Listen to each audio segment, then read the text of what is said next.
Welcome to the Living Medicine podcast, where we talk about ethical medical use of psychedelic psychotherapy, teaching skills, examining the issues, and interviewing interesting people. Now let's start today's show.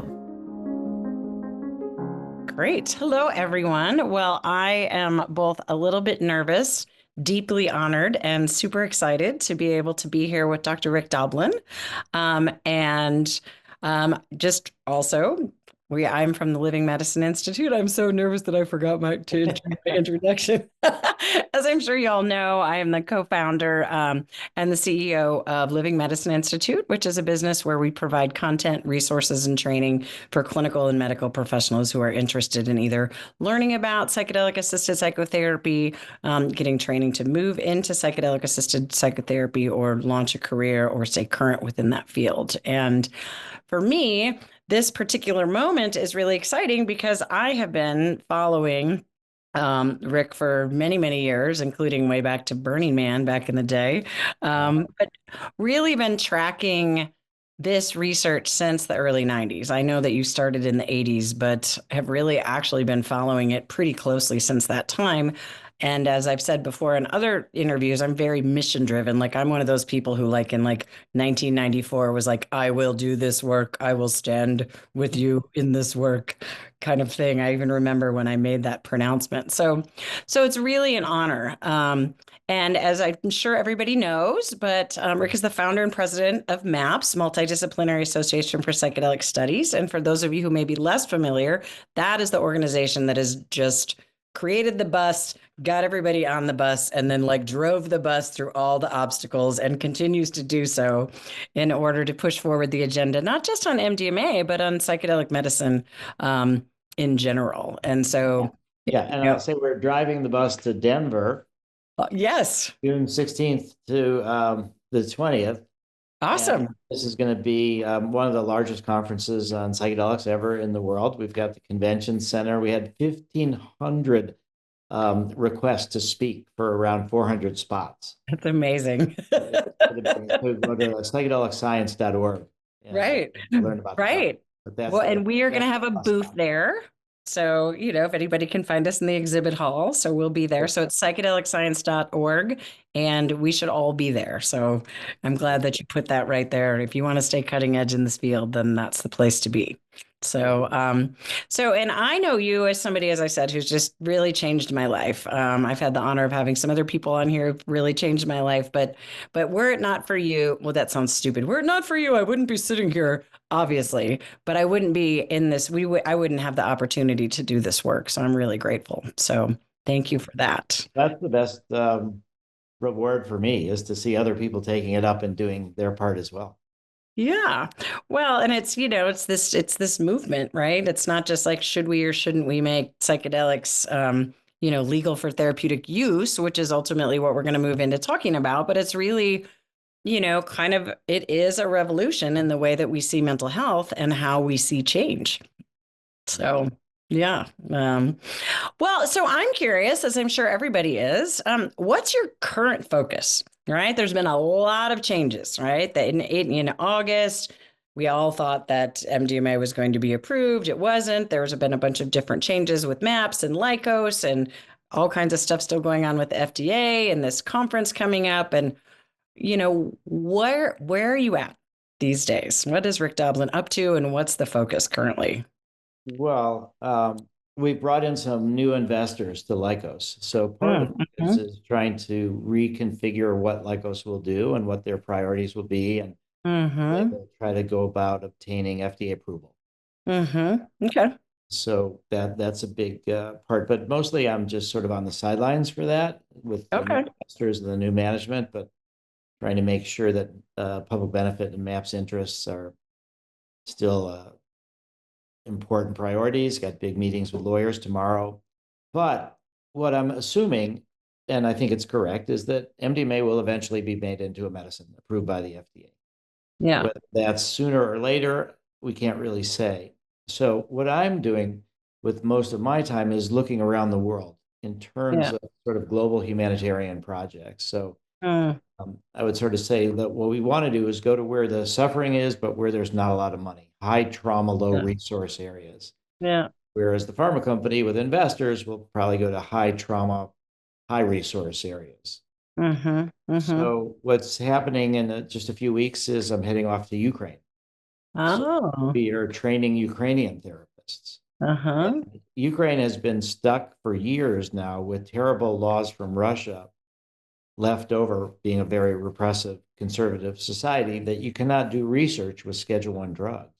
Oh. Even if they're been researched in other places, you can only do research in Ukraine with medicines that are approved somewhere else.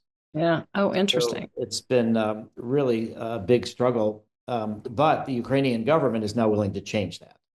So Oh, interesting. That's a huge thing. Legislation. So we're going to be training the first training of 50 or 55 Ukrainian therapists in MDMA assisted therapy. And then once that's done, there's a good chance that we'll be able to actually get permission for a project. And then we'd be fundraising for philanthropy to try to fund that going forward. I just had some incredible meetings with people from Rwanda. Really? We are thinking about Rwanda. We have a project in Somaliland, of all places. And we've already sent MDMA down there from Canada for the training of therapists. We've got plans. Basically, MAPS is doing these international therapist training programs. Yeah. Like the ones in Sarajevo that we Yes, where I was there last summer. Yeah, and so we're going to do one in Poland in October, and Switzerland, I think, is in January. And so what I'm trying to do is do 4 or 5 different small pilot studies. Yeah. That goes beyond the training into actually working in different countries, different cultural contexts, and to see how MDMA assisted therapy can be delivered, and also to see who are sort of the local therapists. Like in Rwanda, there's not any therapists or psychiatrists. Right. So how to bring MDMA there? So that's kind of my bigger focus, is working internationally in that way. The goal is in a couple of years, let's say 3 years, hopefully to get like $100 million grant to expand it in major ways over the coming years. Yeah. We're also, MAPS has some really interesting stuff that we're doing in the US. We just started a project that we helped raise the funds for at Columbia University, and it's interviewing underground MDMA therapists about couples therapy with MDMA. Oh, interesting. Yeah. So the FDA has never made a drug into a medicine in psychiatry for something that isn't in the DSM, the Diagnostic and Statistical Manual. Right. However, from what we've understood, there's nothing in the law that would prevent the FDA from doing that. So couples therapy is not a traditional diagnosis, but I believe it will prove to be one of the best uses of MDMA. Yeah. So we're going to be doing this interview study, and then move to actually design a clinical trial. So is that the purpose of that, to kind of get by, I mean, because what I witnessed is that it's almost like the FDA just simply did not address psychotherapy outcome research methodology because we're not psychotherapy people, we're drug people. And that was kind of what I witnessed is that was sort of a reason to just dismiss that and throw that to the side, even though that whole literature exists, and is well validated and people have spent their careers looking at that. I mean, is that kind of like an effort to sort of get past that, like FDA only does drugs kind of piece? Well, no, I wouldn't say that. The FDA works on devices, and so there are both devices, and then there's instructions for how do you install devices, like knee replacements, things like that. So the FDA doesn't really regulate the instructions to the surgeons; they regulate the device. So in this case, the MDMA is like a device. The is like the instructions. So the FDA doesn't regulate the content of therapy, but they are fully aware that MDMA is not the treatment in and of itself, that the treatment is a therapeutic context within which MDMA is administered. So I think what really happened is that we had the misfortune, I would say, of having more traditional pharmaceutical people running the pharma company who Yeah. didn't really want to be associated with the therapy because all they knew was the drug. So Yeah. when we would have criticisms of our therapeutic method, particularly there was one in March 2023 in JAMA Psychiatry, Mm. was not responded to. Lycos didn't want to respond. No. Not only that, but they blocked me and MAPS from responding. Mm. And so they had through the MAPS board and the Lycos board and just dynamics like that. So I think there's a misunderstanding, or at least these criticisms of the therapeutic method were not really addressed by Lycos. And so Yeah. it created this confusion of, whether our data was reliable or not. Mm. I think Mm-hmm. this idea that this further negotiations will take place with the FDA, it's to really address this question of, is our data reliable? Mm-hmm. The other part about this psychotherapy, the aspects of it, is that the FDA doesn't regulate the practice of medicine. So what that means is once a drug is made into a medicine by the FDA, doctors can prescribe it off label, means for something else other than Mm-hmm. So similarly, once a therapy is used in combination with a drug to demonstrate safety and efficacy, once the FDA gives its approval, they don't regulate the kind of therapy that will take place. Okay. Therapists can modify it. But what I think the FDA can and likely will regulate is say somebody with these credentials needs to be in the room for these many hours. Yeah. You Which know, makes sense to me, or right? I two, mean, it's not a yeah, perfect solution, but that does make sense. yeah. And I'm not, I wish that they would say something like, all the therapists that want to be working with this need to have a minimum amount of specialized training. Yeah. But I don't think that's going to happen. So I think Mhm. that when you just imagine a lot of like cognitive behavioral therapy, All right. that's people that have delivered cognitive behavioral therapy um, can sometimes really help patients quite a bit. But Mm. it's kind of a formula almost of how you work with people, and it's very different than this emotional flow that comes up this when you do a psychedelic. So Totally. a lot of what we're trying to do is actually untrain therapists, Oh, interesting. and open them up to this different approach so that a good way to say it, I think, is that when you take a psychedelic, it's like dreaming, but you can't wake up. Right. So when you have these dreams that are scary, nightmares, whatever, or even somehow you're about to die in a dream or stuff, people wake up. But with psychedelics, you can't wake up, you have to work through it. Yeah. I think that's the essence of this therapeutic approach, is that we support people as they work through things, but we're not actually um, like in a cognitive behavior or in prolonged exposure, Yeah. where you work on your quote index trauma, the worst trauma that you've ever had, and you go over and over and over that to try to desensitize yourself to it. We don't do anything like that. We support what's emerging. So Bessel van der Kolk, who wrote the book The Body Keeps the Score, Yeah. was our principal investigator of the Boston site. Uh-huh. So things, emotions, memories, traumas often come in terms of pain in the body. Sometimes, that they're it takes a while for people to be able to address them directly. That's the whole thing about post-traumatic stress disorder, that it never seems to go away. It always feels overwhelming, the memories of the trauma. It's always about to happen or seems to be happening, this kind of sense. And so what we do is when people are under the influence of MDMA or other substances, other psychedelics, there's a flow. Mm. We've kind of spoken about it as the inner healing intelligence. Right.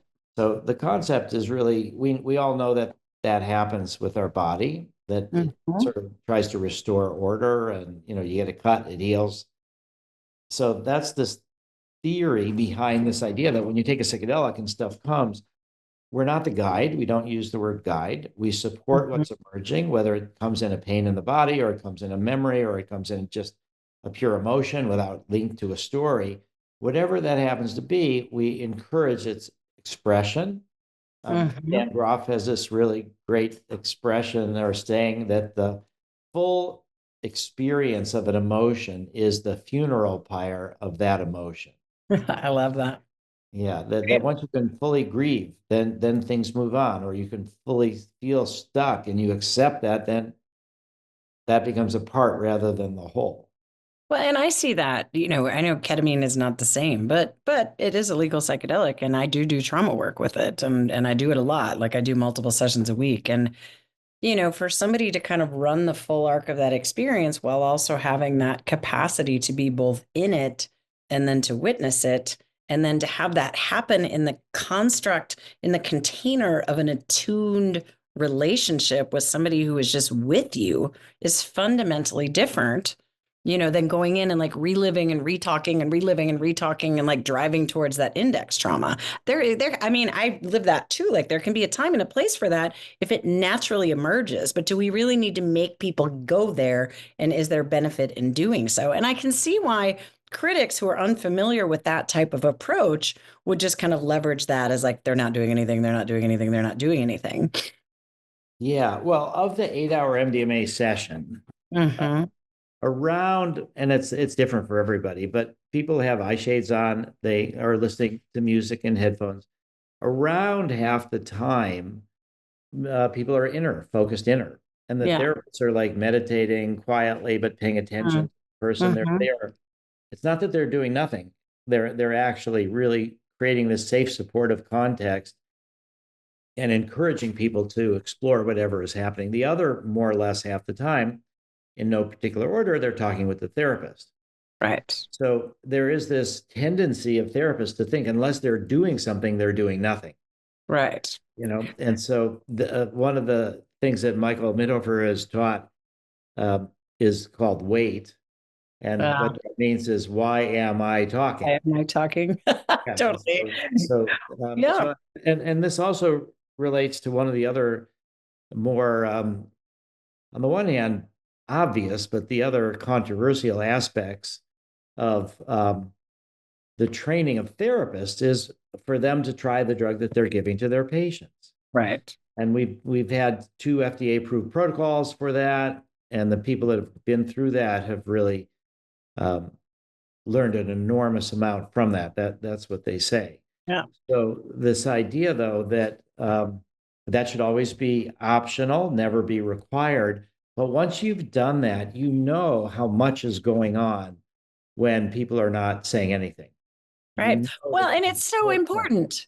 Like we do that in our training program. Like in our level 1, we have people actually do 7 ketamine sessions at different routes of administration. And sometimes people are like, oh my gosh, how can you make people do that? I'm like, well, that would be why they would choose our program. That's different than requiring them to utilize that. But for people who are paying attention, also, again, the therapeutic use of a medicine experience and one that's outside of a clinical setting, I hate to say recreational because it can be with a great deal of intention, but it is not the same as being like guided and supported with preparation and having somebody be right with you in an intentional fashion.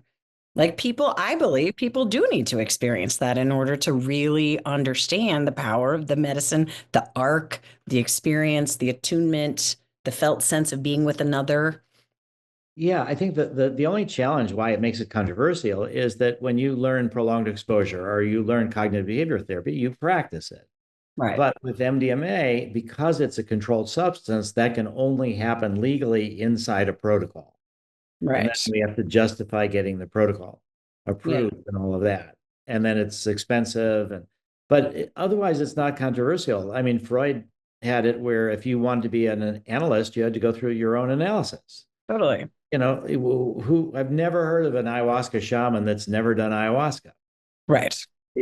So this has become, though, one of the more controversial aspects of training therapists is talking about their own self-experience.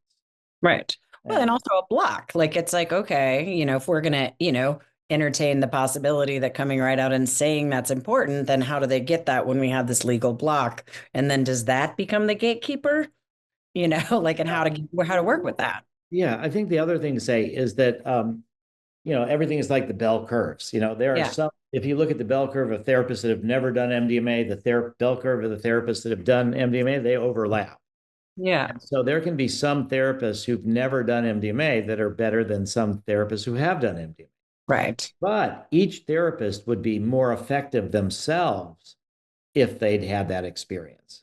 So that's what we believe. And so and it is possible for a good therapist to get good results having never taken it themselves, especially if they've been through the initial 6-day therapist training program that we have, which is what's our treatment manual, what's our adherence criteria, what are the interactions that happen between patients and therapists, how to do this, watching videotapes of therapy sessions, doing role play, things like that. Once you've got that, this just reminds me of a funny story, is that we have over 100 people who have gone through the protocol to receive MDMA. That's a lot. That's more than I thought. That's great. We have somebody on our team who's done it, who's prepared. He's a supervisor. His name is Dave McDonald. Shout out to Dave.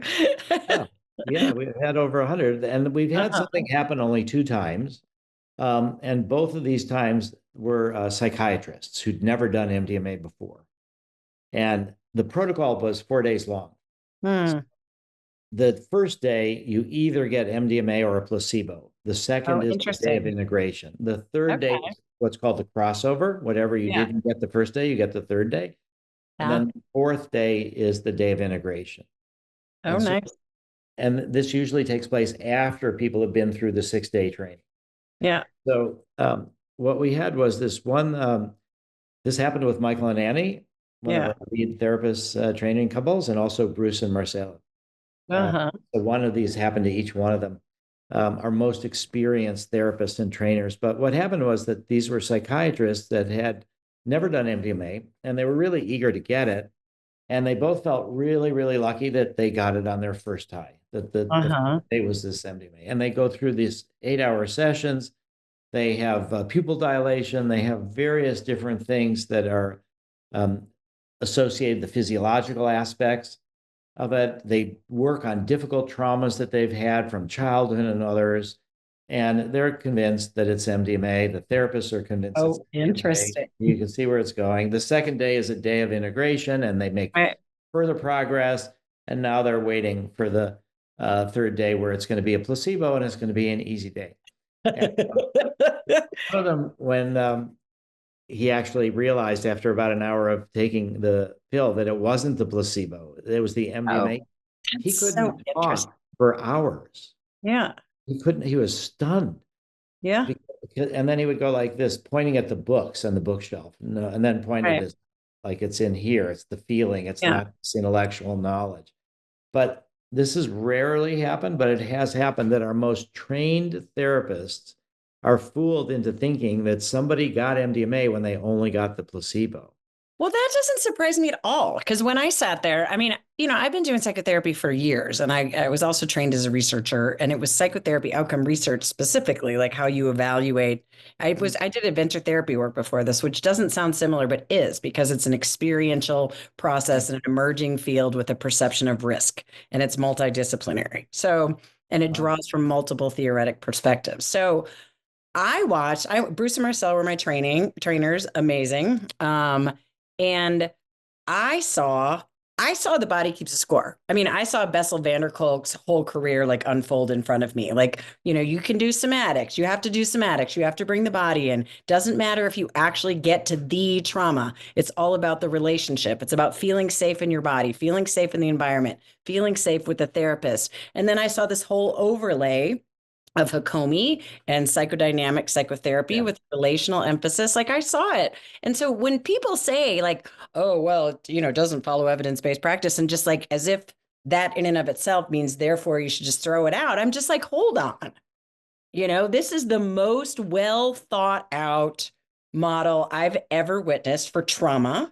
It draws on all of the emerging evidence in the past decade, and it follows extremely rigid and well thought out psychotherapy outcome research principles for an emerging psychotherapy modality. Like, I was like, of course this will get approved, because it's all that. And so for me, just to be like, what, are you kidding me? Like, how can you say this isn't the most effective therapy model that could be put together? Well, and the data shows it. So that Exactly. just to give you an example, or for the people that are listening, our second phase 3 study, moderate to severe PTSD. Yeah. The people that got therapy with no MDMA at all, inactive placebo, 47.6% no longer had PTSD. Right. I mean, how can they just say, like, therefore, this is not actual therapy? Like that just doesn't make And that's, sense at yeah. all. And the dropout rate was lower, way Right. lower than other things. There's like half the people drop out of prolonged exposure and cognitive processing therapy. The VA did a study, took them 6 years or so, 914 veterans, comparing cognitive processing therapy with prolonged exposure. And roughly half the people dropped out of the study because it was so re-traumatizing. Right. Now, the other part is that we've been doing this since 2000. So we have evidence to talk about whether it's evidence-based or not. We've been doing in controlled clinical studies for over 25 years. And the problem, or I'd say the challenge, is that what makes something evidence-based is that it's adopted by the field. Yeah. There are people actually using it, and then see how it works in, quote, real world settings, not just in research. But when you can do this with non-drug therapies, you don't have to get anybody's permission to do it in real world settings. Right. But we can only do it in real world settings after it's approved as a medicine. Everything else is research. So it's almost by definition, it can never be, quote, an evidence-based therapy, even though we've been studying it in highly rigidly controlled research for 25 years. Right. So it is evidence-based. It is better results in other things, lower dropout rates. And I think it's customized both for PTSD, but also for other indications, but it's specifically for variety of different therapists. I mean, a different psychedelic therapy. So our approach can be used with ketamine. It can be used with ibogaine, can be used with MDMA, psilocybin. And it's not so much our approach. It was developed during the 50s and 60s. Right. Yeah. I mean, you can see unconditional positive regard in there. I mean, you can see the beginnings of holotropic breathwork and kind of that just non-ordinary state work.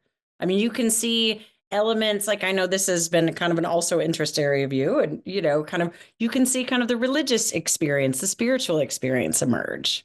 Yeah, although that's I'm glad you mentioned that, Sandy, because there's a general understanding, which is true, that with the work with LSD and psilocybin in the 50s and 60s, and the work with the classic psychedelics over the last 25 years, that there's a correlation between the depth of the mystical experience, as measured by the mystical experience questionnaire, and therapeutic outcomes. The deeper you let go, the deeper you can move beyond your sense of self, the deeper you merge into this sort of underlying sense of interconnectedness.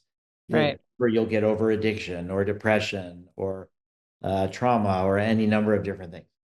However, when it comes to MDMA, we've used the same mystical experience questionnaire, and there is no correlation.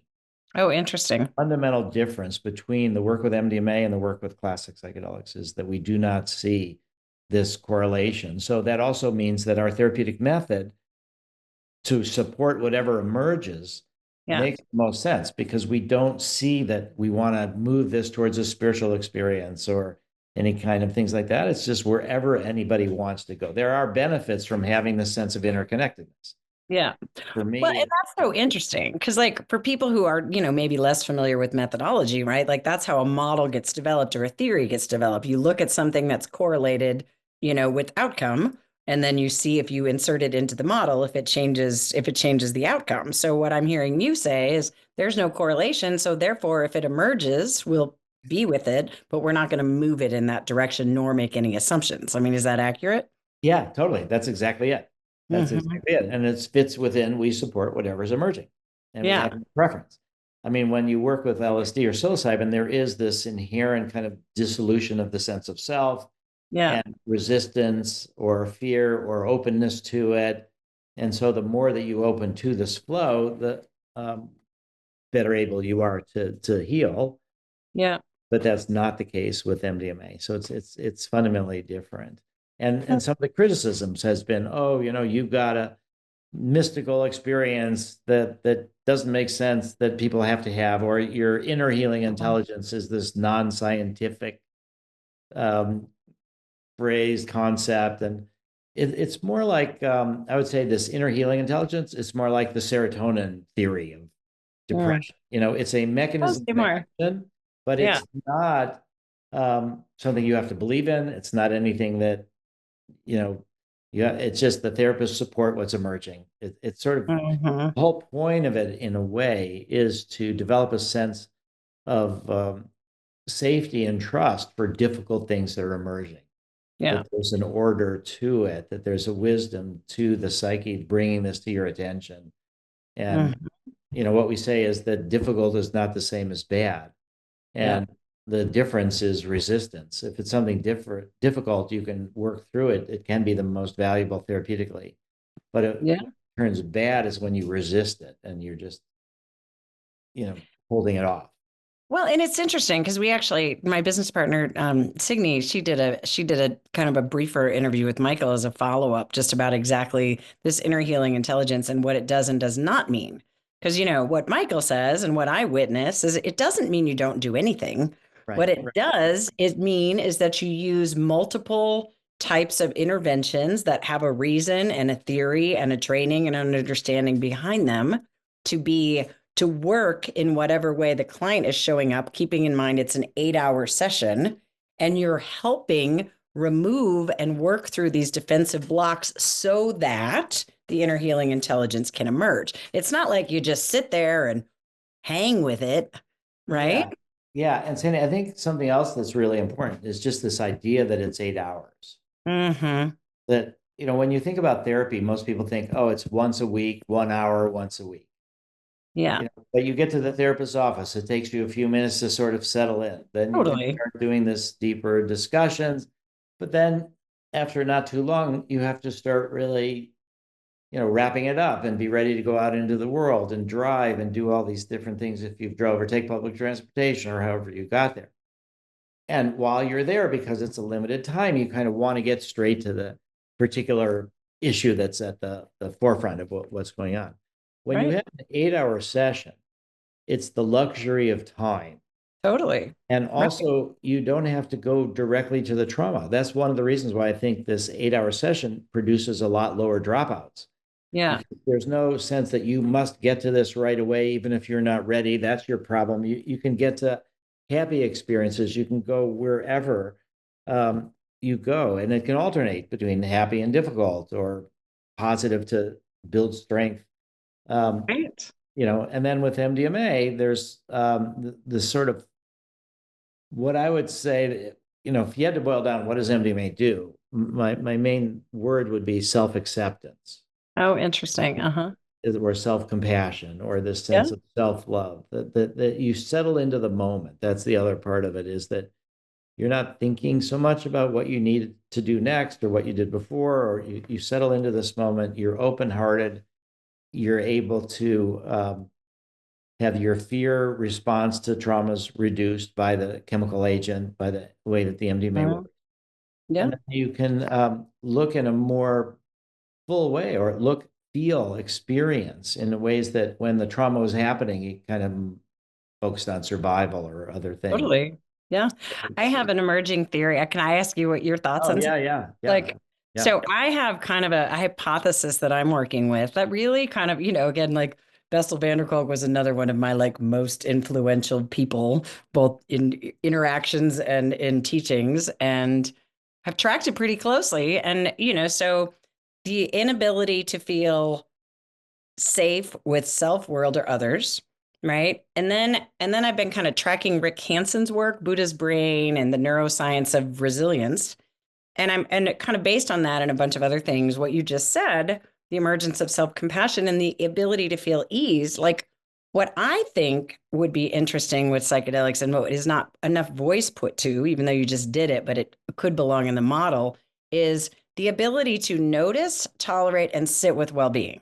That is actually as much of an outcome that we should look for, deepen into, and facilitate than processing of the difficult stuff, because that's, to me, is where the rubber meets the road. Do you actually feel better?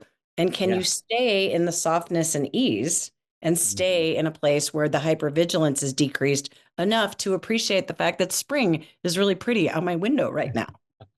Yeah, that's all right. Now, I put a link to a paper in the chat, and maybe to make it available to, it's Bessel van der Kolk's paper. And what he talks about is exactly what you're talking about, but he calls about effects of MDMA-assisted therapy for PTSD on self-experience. Uh-huh. Oh, what nice. I need to read that.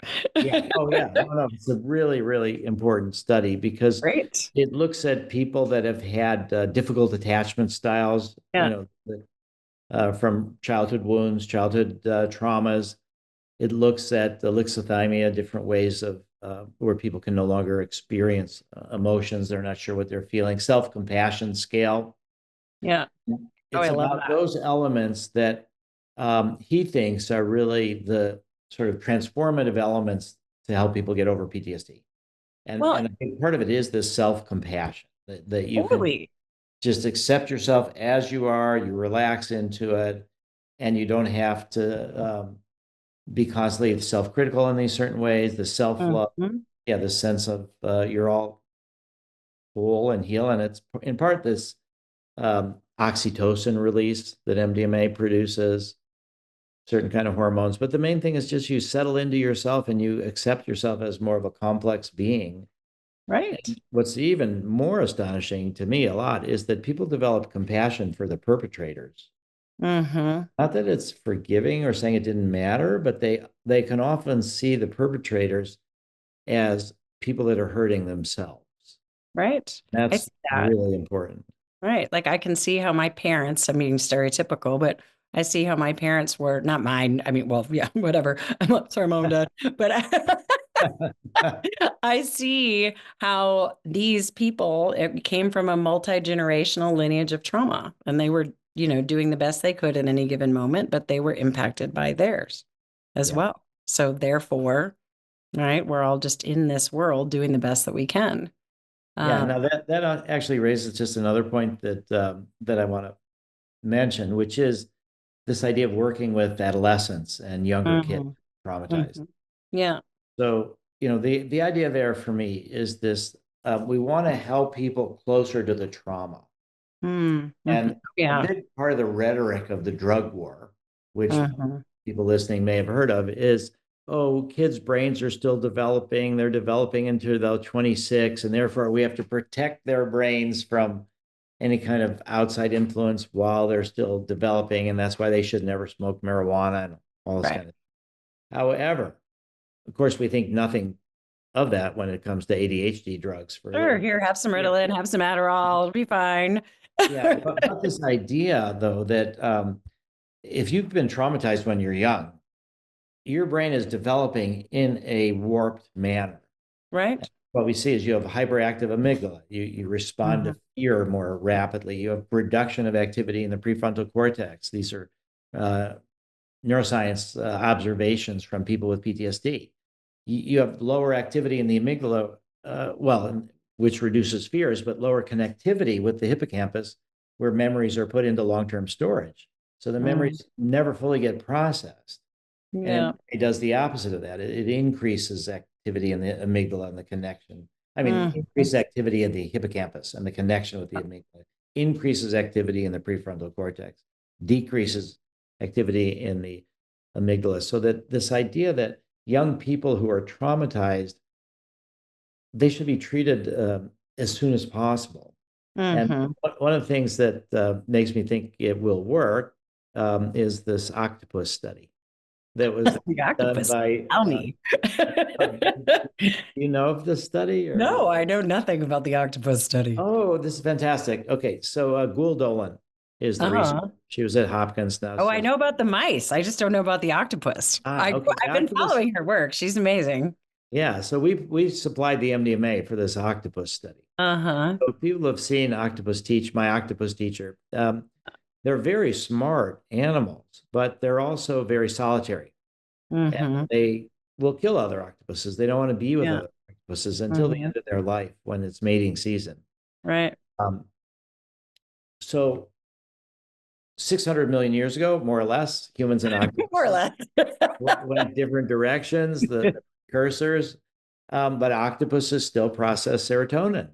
Oh, interesting. So Gould was wondering what happens if you give MDMA to an octopus. So there's this experimental device. You put them in the middle. It's a box, and it's got two doors out. One goes to another octopus in a bird cage that can't move. The other goes to like a ball, an inanimate object, in another bird cage. And no matter how you switch up the sexes, the octopus spends more time with the inanimate object. And when it's with the other octopus, it's just around the perimeter and it doesn't really engage. However, you put the MDMA in the water, you soak the octopus in the water. It took them a while to figure out the right dose. Yeah. Then you got octopus high on MDMA, and you put them back in this contraption, and now they spend more time with the other octopus. Oh, that's fascinating. So it's pre-verbal, evolutionary conserved. There's a fundamental pharmacological effect, independent of the therapy, that will work in children. But children also, when you give them the support and this sort of the traumas that come to the surface, I think it's going to be really the sort of psychiatry, psychotherapy of the future is going to be to try to treat people closer to the trauma. And we have another situation somewhat like that, where there's a lot of work with veterans in the Veterans Administration with MDMA therapy. I think the VA is going to end up leading the charge. Go VA. Do it. A lot. Yeah. But Congress just gave $10 million to the Department of Defense, and they've put out grants to do MDMA therapy with active duty soldiers. Yeah. And so again, this idea of closer. That's amazing, isn't it? People don't believe me when I tell them that.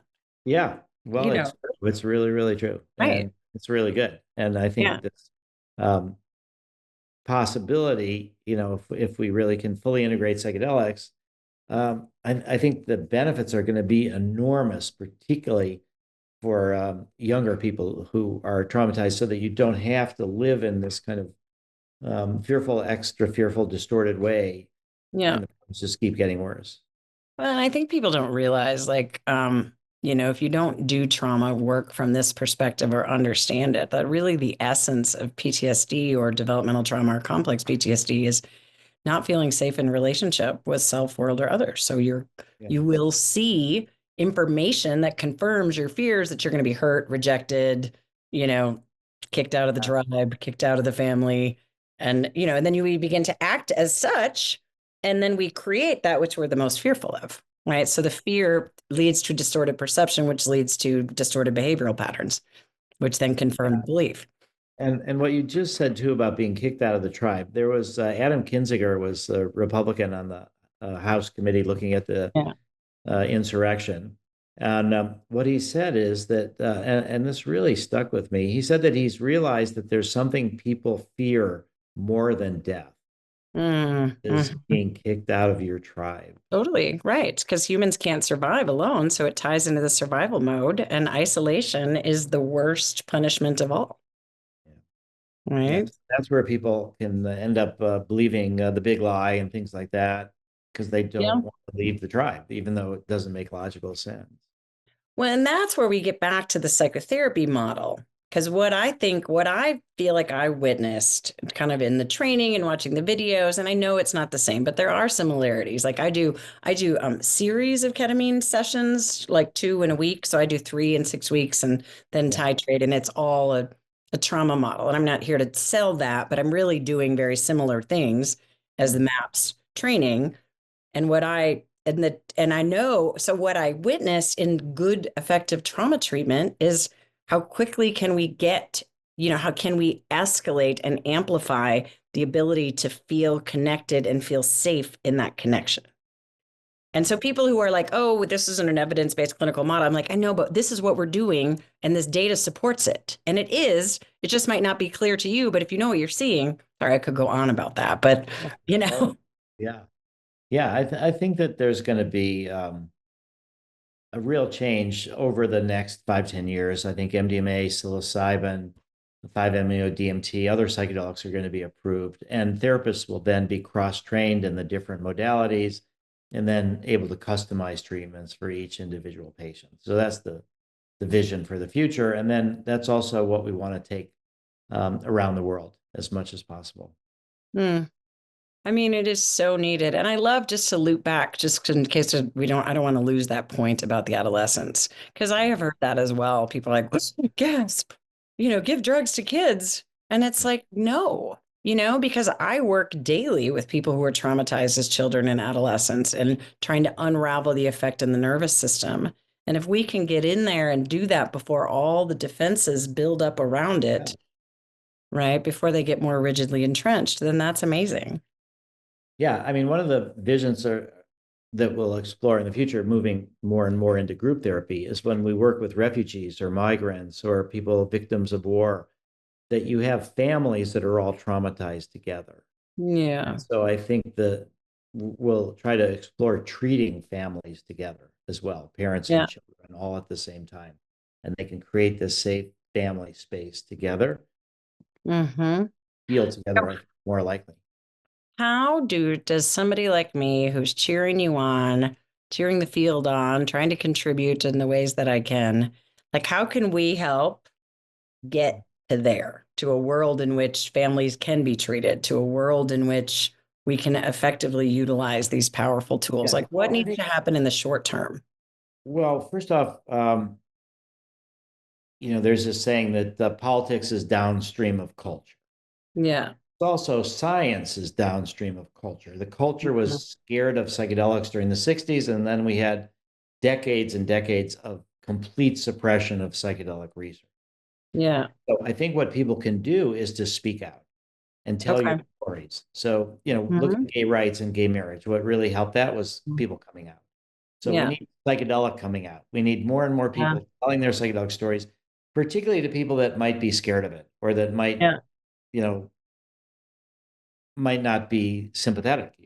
So I think that everybody can do that. It doesn't cost any money. It's like a reputational risk. Yeah. But it's what will really do it. So one of the, the medical marijuana, like the move from medical marijuana to marijuana legalization in many different states, the polling done by the advocates for marijuana legalization showed that one of the most important factors as to whether somebody was in favor of the legalization of marijuana is if they knew a medical marijuana patient. Oh, interesting. Right. I mean, that makes sense because, that's what people, racial attitudes change. If you have exposure, it just makes sense. Attitudes change with exposure. Yeah. And also, you don't really know what to trust with the media, but if you know somebody and they tell you something that seems consistent with what you've seen in their lives, you believe it. Right. So I think so. One thing is people can come out, and we need that even more than ever before. The other is come to psychedelic science and really learn about what's going on. The other, of course, is to donate to MAPS or to other nonprofits because we're trying to do this in a way that's more open science, public benefit. So the pharma company, I wish were all funded by donations, but I wasn't able to do that. Right. I mean, it was a valiant effort. You got really far. Thanks to those early donors, we're sitting here. We raised over right now, and just April 8th actually was MAP's 39 anniversary. Amazing. So we raised about $150 million in donations, which is a lot. It is so amazing that you have devoted your entire life to this. And again, I'm really grateful. So one last question. What does your heart, what does your authentic self want to share in this moment, just in this interview, but also just at this moment in time? What do you want people to know about you, about this effort, about the world? Well, I think that psychedelics have been around for thousands of years. They're interwoven into the human evolution. It's not that, what I would say is that the suppression of psychedelics, the fear of psychedelics, is not about their inherent dangers. It's more about politics and power. Yeah. So when we think about what we're trying to do with the psychedelic renaissance, and in Western culture, really, the last time that psychedelics were fully integrated was around 396. That was the Eleusinian mysteries, that the cradle of democracy, the Greeks, that was the longest running mystery ceremony we know of in the history of the world, 2,000 years, wiped out by the Catholic Church. because they want to be the intermediary between you and spirituality. So I want people to know that the psychedelics are and have been incredible survivors in the face of massive repression. Sure. What we're trying to do is not just bring psychedelics back like they were 50 years ago in the 60s or anything like that, or 60 years ago now. That really, it's this transformation of consciousness that has been suppressed for millennium and a half or more. And I think that, I guess, and the last thing to say is that, sorry, I have to, the last thing I'll say is that dreams are psychedelic. Hyperventilation is psychedelic. It's not just linked to drugs. Right. Singing can All be sorts of like things. dance can be psychedelic. Meaning mind manifesting. It's more normal non-ordinary. Yeah. Great. Well, I appreciate you, and I really appreciate your time, and I really enjoyed this, and I hope that you did as well. And anything you want to, kind of plug again, psychedelic science coming up, everybody should be there. Anything else you want to check out maps.org and you'll learn about all sorts of different projects. Awesome. All right. Well, thank you so much, Rick. I really appreciate it. Terrific, Sandy. Thanks for listening to Living Medicine. We'll see you again next time. Be sure to click subscribe to get future episodes.